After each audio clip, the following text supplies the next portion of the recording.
कबीर दास जी कहते हैं कि हिंदुओं को राम प्यारा है और मुसलमानों को रहमान। इसी बात पर वे आपस में झगड़ते रहते हैं, लेकिन सच्चाई को नहीं जान पाते।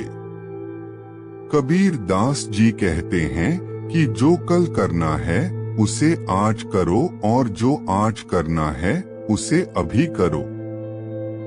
जीवन बहुत छोटा होता है, अगर पल भर में समाप्त हो गया तो क्या करोगे।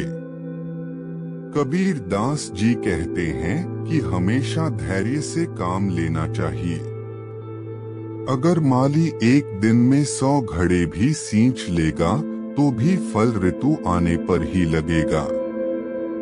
कबीर दास जी खाते हैं कि निंदा करने वाले व्यक्तियों को अपने पास रखना चाहिए, क्योंकि ऐसे व्यक्ति बिना पानी और साबुन के हमारे स्वभाव को स्वच्छ कर देते हैं।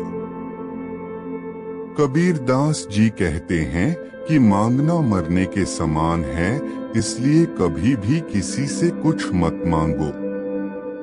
कबीर दास जी कहते हैं कि हे परमात्मा, तुम मुझे केवल इतना दो कि जिसमें मेरा गुजारा चल जाए। मैं भी भूखा न रहूं और अतिथि भी भूखे वापस न जाए। कबीर दास जी कहते हैं कि सुख में भगवान को कोई याद नहीं करता, लेकिन दुख में सभी भगवान से प्रार्थना करते हैं। अगर सुख में भगवान को याद किया जाए तो दुख क्यों होगा। कबीर दास जी कहते हैं कि कभी भी पैर में आपने वाले तिनके की भी निंदा नहीं करनी चाहिए, क्योंकि अगर वही तिनका आंख में चला जाए तो बहुत पीड़ा होगी।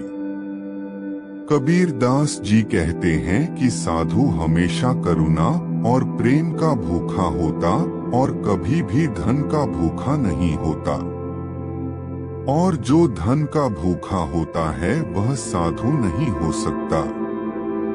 कबीर दास जी कहते हैं कि कुछ लोग वर्षों तक हाथ में माला लेकर फेरते हैं, लेकिन उनका मन नहीं बदलता, अर्थात उनका मन अटी और प्रेम की ओर नहीं जाता।